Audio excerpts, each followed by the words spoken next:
Alright guys, so what up? Action here.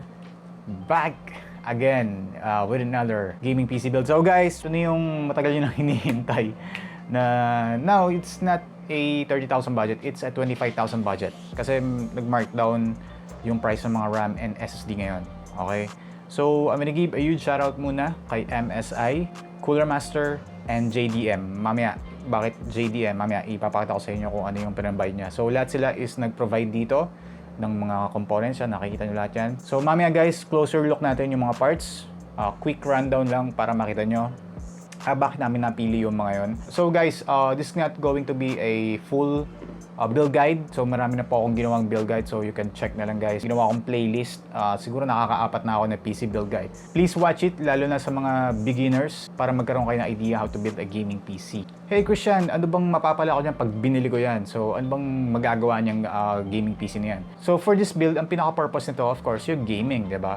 So you can do also a photo editing, video editing, mga siguro mo light to medium ano lang, edit lang, ganun. Hindi yung heavy guys kasi of course, ang gagamitin lang natin processor, yun yung malalaman nyo mamaya isa-isay natin, okay? We'll do a overclocking, mas light overclocking lang for the CPU para makapag-increase tayo ng performance ng konti. So start na tayo guys, closer look tayo sa mga parts na napili ko, quick rundown lang para makita nyo kung ano yung parts na gagamitin natin for the 25,000 budget na gaming PC. Alright guys, a quick rundown muna tayo sa parts na gagamitin for this build. You'll be able to play siguro mga 1080p medium to high settings. So for the processor, ito po yung gagamitin natin processor. It's a Ryzen 2200G. Big shoutout muna kay Sir Jonas of JDM. Yan, ang store po nila is nasa taas sa Gilmore po. Sa taas po ng 7-Eleven. Yan, second floor po. Sir Jonas, thank you for providing the processor. Ayan po, this is the Ryzen 3. Guys, last year, ito po yung ginamit ko na processor. Baka natatandaan nyo, nag-upload po ako ng 20,000 na budget. Ang presyo na lang yun siguro around 16,000 to 17,000 na lang. Nga pala guys, may bagong labas din si AMD na 3000 series, di ba, na Ryzen. So siguro baka siguro mga ibang budget na yon. Okay, so ito muna yung gagamitin ko for this kasi nandito na sa akin. Ayan. So don't worry guys, mag-upload tayo ng mga nagre-request 3200G, 3400G, mga ganun. Yung mga 3000 series na. So ang core clock nito, it has a 4 core and 4 threads, tapos 3.7 yung boost clock niya, then meron tayong 3.5 na gigahertz. Mamaya guys, i-overclock natin. Okay, mamaya tuturuan ko kayo dun sa BIOS. Yan, so yun yung processor. Then next is yung motherboard. It's a B450 Pro-VDH na B450 chipset for Ryzen. Yan, AM4 platform. If you're building a Ryzen B450 ang pinakasimula or B350 chipset pagka gusto nyo mag-overclock. So A320 last time yung ginamit ko. So hindi po pwedeng mag-overclock ng CPU. Pero pwede po mag-overclock ng RAM doon. Mamaya i-explain ko yung for RAM na. So ito po yung motherboard na gamitin natin. Mabilis lang to guys kasi magbe-benchmark tayo. Wala naman yung mamaya mga temperature, real-time, benchmark, power consumption. Ayan, so papakita ko sa inyo mamaya. Now, this is the board na gagamitin ko. It's a micro ATX na form factor guys. B450 na chipset. So basic lang na na motherboard from MSI. Upgrade path nyo siguro dito is yung RAM. Mamaya guys, check din natin kung anong pinaka-upgrade path nyo dito. So meron siya ditong 4 SATA. For the rear I/O, ito pa yung mga connectivity. Meron siyang USB, dalawa dito. PS2 port, VGA, DVI. Ito po yung HDMI, dalawang USB, 4 na USB 3.0 and Ethernet connection and yung audio. Papansin nyo guys, mamaya gagamit tayo ng video card, diba? So hindi nyo ikakabit dito, baka mamaya ikabit nyo dito. Pag wala kayong kinabit na video card, dito nyo ikabit. Pero pag may kinabit kayong video card, doon nyo kabit sa video card. Alright? So this is the motherboard. It's an entry level na gaming motherboard from MSI. So B450M Pro-VDH. So pwede po tayo mag-overclock dito kasi B450 na chipset po siya. B450 is designed for mga second generation.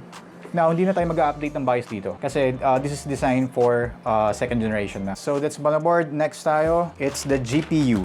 GPU na gagamitin, GeForce GTX 1050Ti.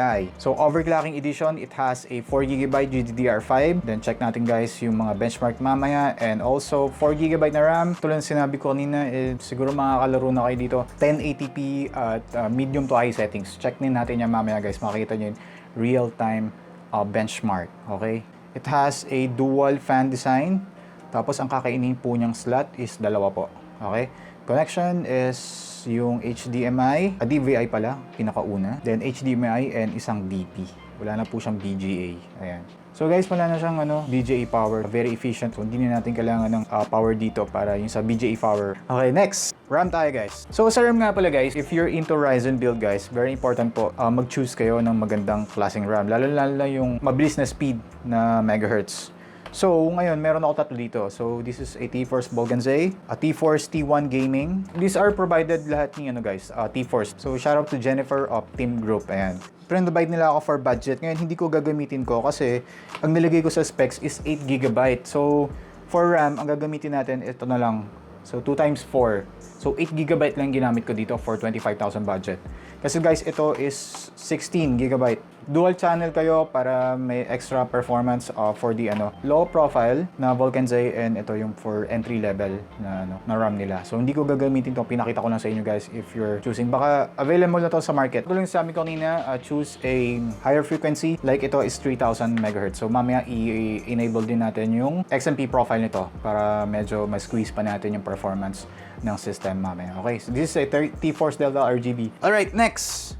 Storage, ang gagamitin natin is the, I think gagamitin natin is the TeamGroup na GX1 na SATA SSD. Okay? 120 lang yung gigabyte. For this budget, 120 gigabyte lang. Pero it's up to you guys kung medyo naliliitan kayo for 120. Gawin nyo ng 256 kasi mura lang naman yung ngayon, yung SSD ngayon. So this is provided by TeamGroup nga pala. Sorry, TeamGroup nga pala na I forgot to mention TeamGroup din pala guys, nag-provide ng mga kanina, parts. Okay? So for the hard drive, WD Blue yung kinuha ko. This is not sponsored, sariling pera ko yung binili ko dito. This is a 1TB. For Windows, 120GB. Ayan. And 1TB na hard drive for storage. Alright? Alright, next is the power supply guys. Makita nyo. So power supply, this is the MWE na 500. 450 is enough na. Pero ngayon, si Cooler Master nag-provide nito. This is a 500 watt na power supply. 450 kaya po dito. Kasi hindi naman to power hungry na na system. Hey Christian, pwede ba maglagay ng fully modular na power supply? Yes, it's up to you kung maglalagay kayo. Kaso, mag-a-add yun sa cost, okay, ng build. So, for this build, ito lang gagamitin ko siguro. Nasa around, 2,000. Alright guys, ito na yung case. This is the Masterbox Q300L. So, Cooler Master, very high quality na case. Check naman yung kung gaano kaliit. It's a micro ATX guys. That's a Strix Helios. So kaya na kaliit ko. Speaking space saver to, if you're looking for a micro ATX na case, maganda to. So makikita nyo mamaya guys yung thermal performance ito, and yun. Tanggalin ko lang, iaangat ko guys, then quick overview tayo sa case na to. Okay? Q300L ni Cooler Master. Kita na naman guys. Sobrang liit. It's not a tempered glass, it's acrylic lang siya. Ayan o. Cost ito siguro na sa around 2.3 to 2.5 ata yan guys. Ang maganda nito guys, check nyo yung dust filters. Ayan o. Removable siya. Yung sa harap. Sa front, tapos yung vents nya. May mga holes for vents. Pwede rin kayo magkabit ng fan. Nga pala na guys, isang fan to. So meron siya included na isang fan. Ayan o.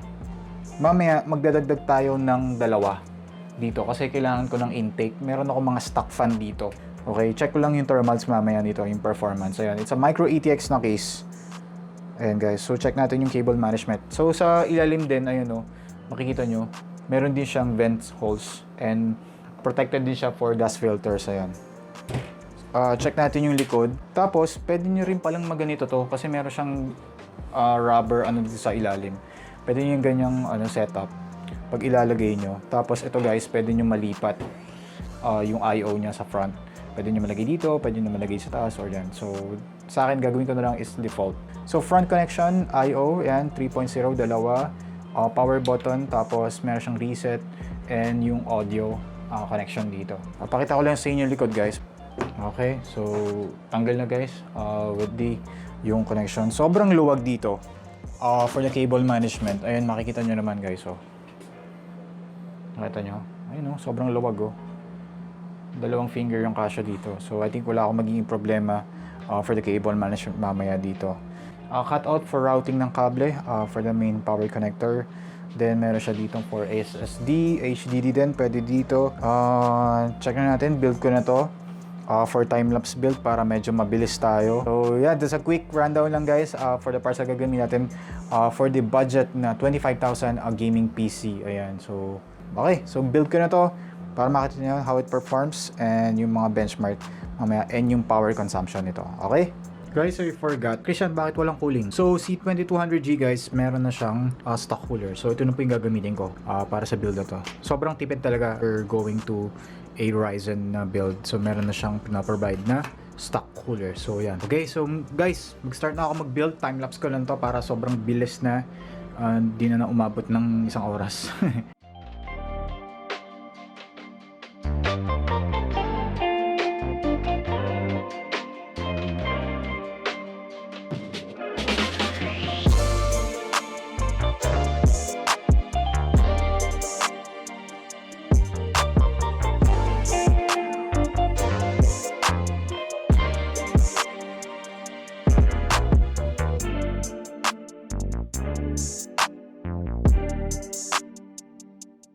I'm done building this PC. Wait lang. Nag-start ako ng guys. Nag-start ako na alas 7.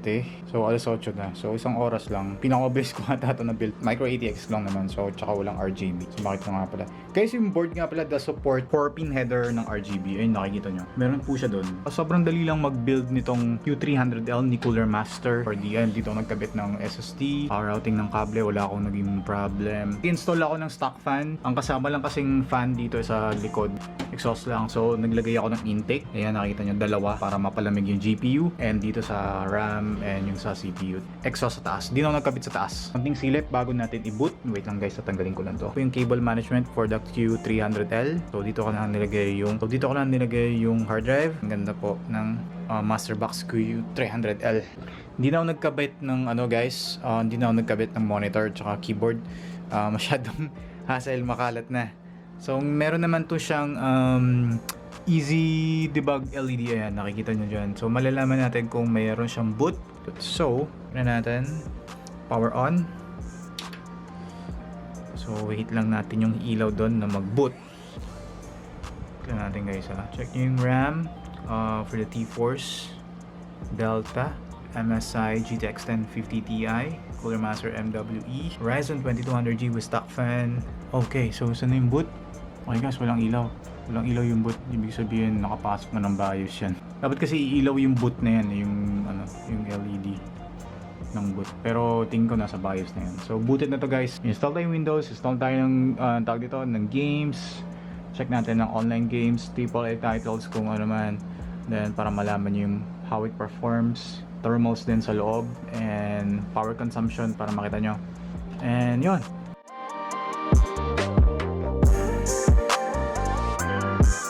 So, ang video na to ay inandog sa inyo ng scdkey.com. So guys, after nyo mag-build, naghahanap kayo ng murang Microsoft Windows 10 Pro CD key. So, legit copy, it's a genuine, dito lang po sa scdkey.com. So, I'll put the link in the video description. So, nasa $17 lang yan guys. Now guys, kung gusto nyo makakuha pa ng 20% discount, type nyo lang po tong coupon code na ibibigay ko sa inyo. So, it's a XNTC.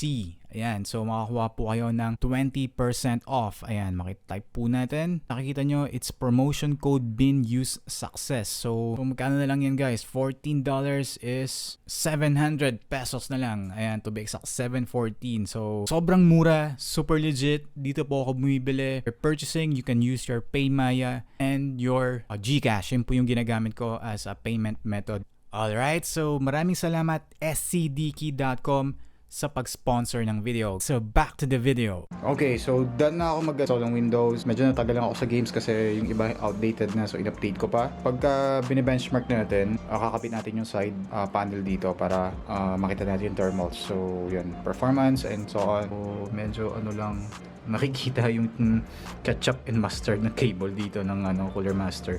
So let's start na guys. Put na tayo BIOS, konting tweak lang for the overclocking ng CPU. So maganda dito guys, makikita nyo ba? Ayan. So nakabit ko na yung dalawang yung side panel. So, una natin, muna tayo pasok muna tayo ng BIOS nga pala. F2, delete. Wait lang guys ha. Alright guys, nandito na ako ngayon sa BIOS. Paano po pumunta ng BIOS? Start nyo na yung PC, then press, depends sa motherboard, Dell or F2. So yan, so here it is. Ito po yung BIOS. Ito po yung makikita nyo. Default po yan. makikita nyo dito is CPU frequency is 3.5 GHz. Ito po yung base clock ng Ryzen 2200G. So makikita nyo rin dito, DDR speed ng memory is yung 2400 MHz. So ito po yung mga figures na default or stock. So now, gagawin natin is mag-overclock tayo. Turuan ko kayo paano mag-overclock ng CPU and memory. Okay, dito. So, konting tweak lang guys or squeeze natin ng konting performance yung nabili natin. Sayang din naman guys, diba? So, punta tayo. So, makikita dito, advanced F7. Press ko na yung F7. Then, mapupunta tayo dito. This, ano lang for MSI motherboard lang to. Sa MSI board na BIOS, normally parehas lang UI nila sa BIOS. Okay? So, punta tayo ng overclocking settings. So, pupunta na po tayo dito sa makikita nyo ba yan? These are CPU ratio. Ayan po. Then, nakita nyo guys, naka-auto siya. So, auto, nandito po sa baba is 3500 MHz. Ito. Nandito po sa baba, adjusted CPU frequency. Now, ang gagawin natin, change natin ng value. So, gagawin natin 37.00. Pag in-enter natin yan, mag-iiba yung figure dito. Magiging 3700 MHz yan. Okay, enter natin. Yan, nakita nyo? Nag-iba na siya. So, 3700 MHz. Yun po yung boost frequency ng 2200G. Christian, pwede pa ba natin ma-adjust yan? 3.8 or 3.9?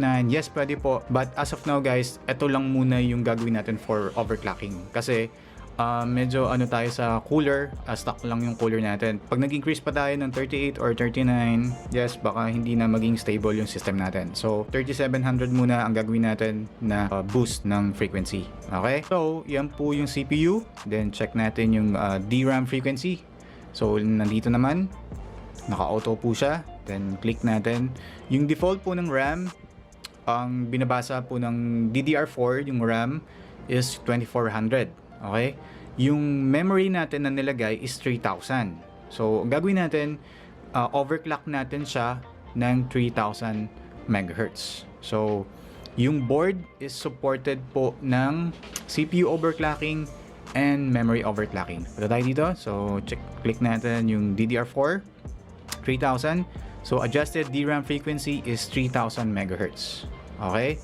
So, dito po makita nyo dito sa may baba, this is our voltage settings. Wala na po tayong gagawin dyan. Leave it auto na lang po. Alright? So, kaya naman po yan yung mga sinet natin dito. For this overclocking, ito lang muna yung gagawin natin. Okay? So, okay, mag-alala guys. Mag-upload ako ng separate overclocking guide para, sa mga beginners. Ano natin? Wait lang. Press F10. Then, enable natin. Ito po yung mga kinalikot natin. So, CPU ratio, 3.7 or 3700 MHz. Then, sa DRAM frequency is nag-3000 tayo. Alright, yes na lang natin. So, mag-i-start po yung system. Then, magbo-boot po yan. Then, papasok natin tayo ng Windows. Try tayo ng benchmark guys. Sa isang tool lang.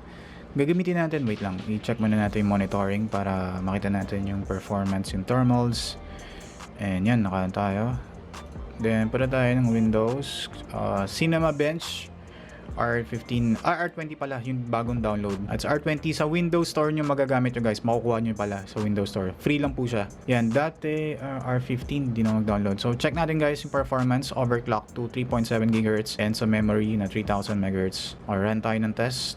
Then naka-ano na yung thermals, run tayo. Cinebench R20 pala, sorry. So baka skip ko na to guys for the kasi medyo matagal to. Check lang natin yung score para makita nyo. So guys, ngayon nasa kalagitnaan tayo ng render. So currently ang temp ng CPU natin is nag-max siya ng 78, ngayon is 77, 78, right? So yan po yung figures. Then makikita nyo dito guys sa lower part. Ito po yung power consumption ng so nasa 105 watts po siya yung kinakain ng system. Naglalaro siya 105, 104, 106. Mamaya guys, makita nyo sa gaming. Yung temperature ng kwarto ko guys, around nasa 21 to 22 degrees Celsius. So yan, medyo kasi ayoko medyo mainit. Okay, baka pawisan. Alright, na po siya guys, nag-peak na po siya ng 80 degrees max temperature. So 79 po ngayon current.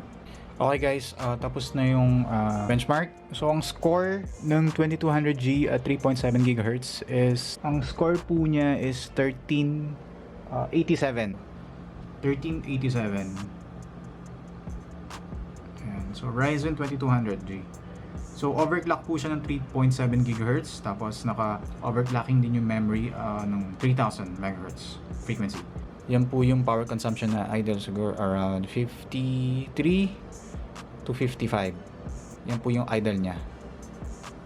Ito, tingin po kayo dito. Mamaya guys, tingin kayo dito. Every game na ibe-benchmark ko, tumingin-tingin po kayo dito. So, ito po yung power consumption. Real time po yan. Real time. Pansinin nyo magano ako ng browsing. Ito, browsing naman. Ito yung idle. Around nasa 53 to 55. Browsing tayo. Ay po tayo YouTube. Ayan, tumataas po siya. Nakita nyo sa 71. Ayan, so browsing to Excellency, YouTube. So, ngayon, nag-67. So, yun po yung guys, power consumption ng browsing. So, nakita nyo. 60, nasa 67. 60, yan. Watt na ang kinakain yung power consumption. So, 76.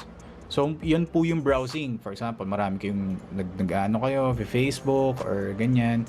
Ito po yung kinakain ng kuryente. Real time. So, around 64 watts, mga ganyan. So, pag idle, nasa 53, 55, ganyan. Okay? Now, ngayon naman, gaming na tayo. Alright guys, dito na ako sa game ngayon. Ngayon, i-reset ko tong open tayo ng bago. Kasi guys, gusto ko malaman yung temperature niya for gaming lang alone. Video, so halos lahat guys is naka high settings po tayo. So lahat ng advanced settings dito or yung mga ganyan is 1080p, high settings.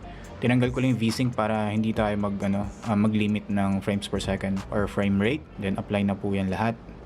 Then check natin guys. Punta po kayo dito. This is the FPS, current real-time frames per second na binibigay ng system natin.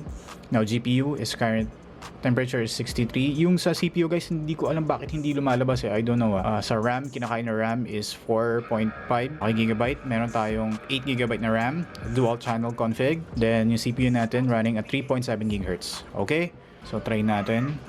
So ngayon is nakakakuha ko ng 160. Papalo siya ng 180. So currently nasa 150 frames per second tayo. Yun lang. Nakita nyo guys, buhababa siya ng 120. Medyo malakas sila mag-push. Yun guys, pag maraming around 130 FPS, current power is 151. Peak na yun, 152 yan, nag 152. Okay guys, pakita ko lang yung CPU temperature sa Dota. So ngayon is nasa 57 siya. Nag-max siya ng 62 degrees Celsius. Ayan po. Change game na guys next game is PUBG. So next game is PUBG. So ito po yung settings. So, naka-high po tayo ngayon. Bawasan natin to kasi medyo malakas command ng anti-aliasing. Shadows medium low na natin para hindi ganun. College, alam natin. VSync disable always guys para Okay, yan po yung settings, nakita nyo. So far guys, so smooth naman. Wait lang. Temperature, ni-reset ko guys for the PUBG. Every game na lang i-reset ko para may malaman ko yung high settings. Nakita naman yung kanina. So I'm getting a 50 average. So for PUBG, ang current power natin is 140 watts. Okay, so frames per second is around, and nakita nyo pag naglalakad ako 55, 57, nagsi-60 siya Average is na around 50 to 55 frames per second for PUBG. So CPU temperature, current is 58, nag-max siya ng 65. Okay, that's for PUBG. Wait lang. So ang kinakain na RAM ng PUBG is 6 GB. So medyo malakas kumain ng RAM to Alright guys, GTA 5. Alright, so ito yung settings na high to very high po yung nilagay ko na settings. 1080p. Ito po yung FXAA on natin. Lang natin, mga times 2 lang. Ayan. So medyo may headroom pa naman for the VRAM ang kinakain. So very high po yung texture quality. Basta high to very high yung yung settings ito guys. Ito yung sasakyan. Ito yung inaabangan ko Mataas kasi to So tumaas po yung load nyo guys. Nag 1 nag 89 yung CPU load, 74, 89, 91. GPU load is 98%. Kanina nag 99. Nag-peak po siya ng 158. 161 yung power consumption for the GTA 5. Alright. So average is around 55 to 60. Ayan guys, check nyo yung bababa dyan, mag-drop. Boom. Ayan. Nag 53 yung pinaka wait lang, ano yung max temperature ni nag 69 siya guys, 62. CPU temperature 69 yung pinaka mataas for the GTA 5. Okay, so next na game is CSGO. Check muna natin guys yung settings. So ang preset nito is high. Anti-aliasing, hindi na siguro, disable na natin. Set ko lang sa high refresh rate. Oh shit, HDMI yung ginagamit ko. So 120Hz to muna guys. Yung monitor yung ginamit ko is a Optix G24C. It's 144Hz na 1080p. So ngayon, syempre mataas yung makukuha kong frame rate. Tatapatan natin nung refresh rate. 120, apply natin. Para smooth guys yung makita nyo. Yes. Uy, teka lang. I'm getting 160. Bilis naman. Yun, nakapatay. Patay natin to.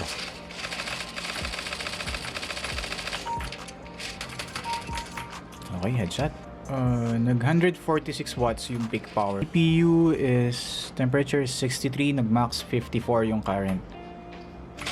Patay. 143, 120 siguro. Average is nasa 130, 125. High settings guys High settings to.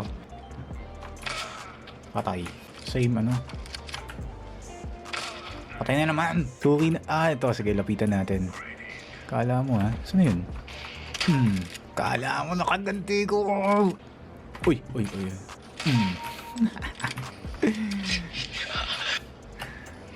Buhay ka pa. Okay, headshot. Okay guys, next game na tayo. 145 watts yung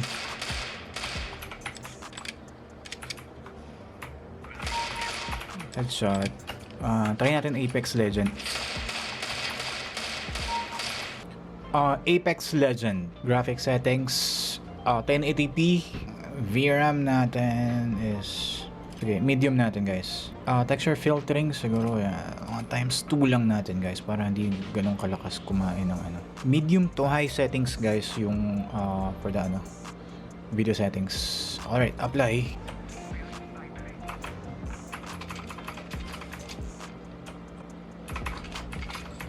So, 62, 65, 74.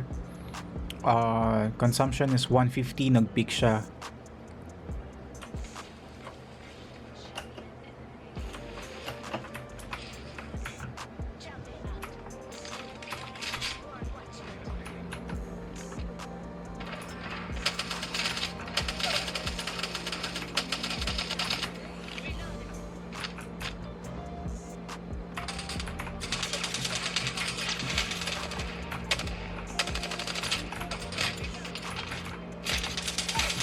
Yun lang.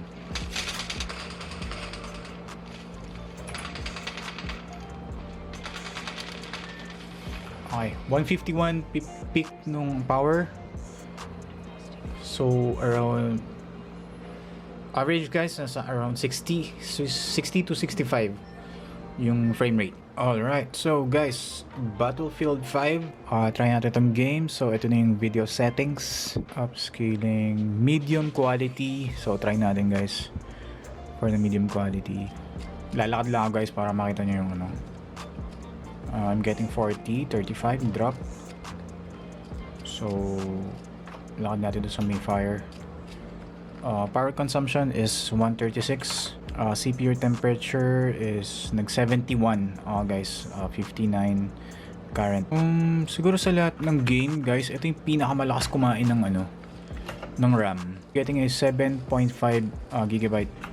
Okay, so medyo mataas yung requirements ni BF5. Medium settings. CPU guys, CPU intensive yung BF5 kasi lakas ang kinakain na resources sa CPU, 76. Tapos sa GPU 61 at 75, 72 at 60 degrees Celsius. So next game tayo guys, tapusin ko lang sa Fortnite. Fortnite yung pinaka last na game para ma-check natin. Okay guys, Fortnite. Siguro ito na yung pinaka-last game na itatask ko for this build. Try natin ang height. Frame limit, unlimited. Then resolution is 1080p, wide, Windows full screen, yes. And saan ba tayo? Doon tayo guys para makakuha tayo agad ng barrel. Power is 150, nakita ko, 51, 151. So, CPU load and GPU load, alas parehas guys, ano sila. Yan guys, nakikita nyo naman. Pag naglalakad lang akong ganyan, nasa 110, yun, nagpumapalo siya ng 120, 130. So there you have it, guys. Nakita na yung benchmark ng 25,000 budget na gaming PC build. Ayan. Ito hindi ko na pinakita ito. Yung F1 2018. So nilulup ko lang guys, check ko lang yung pinaka max temperature ng GPU niya. Ayan, nag-run siya ngayon ng pinakasagad is 66 degrees Celsius. Frame rate is around 60 to 65, mga ganyan. So if you're playing lang naman ng mga online games, yes, ito na yung build na para sa inyo or budget. Suwabang-suwabe. Nakita nyo naman yung benchmark, di ba? For AAA titles, mamaya i-discuss ko yung sa upgrade path nyo. Kasi nakita nyo naman kanina yung sa BF5, di ba? Medium settings is nakakakuha ko ng mga 30 frames, mga ganun. 36 frames per second. So medyo So, ito yung pinaka-upgrade path nyo. Siguro for memory. For example lang, gusto nyo na maglaro ng mga AAA titles, gawin nyo na 16GB. Pinakamaganda for frequency is taasan nyo yung frequency mga 3,000. Yun yung pinaka-sweet spot. 3,000. Then, pwede nyo na lang i-overclock. GPU, of course, kung yun nga target nyo, if gusto nyo i-max out ng ultra settings yung 1080p, or gusto nyo ma-experience sa CSGO, lalo na for 144Hz, o diba? Pwede kayo mag-upgrade ng GTX 1060, 6G, yung mga bagong labas na touring architecture na GTX, yun ng 1650 or 1660 Ti, yung mga ganun. So, if meron na kayong budget, yeah, for the GPU. Also guys, yung RX 570 yun. So, for the fans, ayun nga, maglagay kayo ng fans, highly recommend kasi ang ganda ng performance. Kita na naman guys, yung thermal performance ng case, diba? Makikita nyo naman na sobrang hindi nag-overheat or hindi nag-reach ng 70. Ayan, nakita nyo, 66 lang for this F1. Yung sa CPU, kanina, nag-reach lang 80 degrees kasi, ang tawag doon, CPU demanding yung rendering kanina, diba, sa R20 na Cinebench. Yeah, RGB lights, yes, supported po ng motherboard. If hindi ako nag-focus sa RGB dito kasi dagdag cost yun eh. So, kaya 25,000, if gusto nyo ng mga ganun, RGB fan, RGB LEDs yun, lagyan nyo, aabot kayo ng mga 30,000 budget. So, ako kasi abol ko dito is performance lang. So, yung motherboard guys, support the 4-pin header, kung gusto nyo mga ganun RGB. Addressable, hindi. Wala siyang 3-pin header. So, take note nyo lang yun. And of course, yung pinaka-last, if mag-overclock kayo, is upgrade nyo yung cooler. Ayan. So, kasi nakita naman yung performance, diba? Umabot siya kanina na yung sa 80 degrees. Pero pagka beefy yung cooler nyo, hindi aabot yun, guys. Kaya ako nakakakuha ng magandang GPU temp is hindi yung clearance niya for the power supply is hindi ganun dikit sa GPU. So, last time, diba, yung sa TechWare M1 is nakakuha ko or pumalo siya ng mga 80. So, yun. Alam ko yun yung culprit. So, hindi ko na na-test, guys, eh. So, ayun. Makikita nyo naman yung clearance, mga ganyan yung space. So definitely ang ganda ng design nito for the case. So sa case naman, nagustuhan ko yung mga maluwag yung space sa likod for cable management. Kung gusto nyo ng ganyang kaliit na micro ATX na case, sobrang ganda, diba? Simple lang, pero check nyo naman guys kung how it performs, diba? Tsaka gusto ko yung design, box type na sobrang compact na so space saver dun sa desk nyo. And ayun, so dust filters lahat protected, and so maganda yung performance ng case. Recommended ko guys.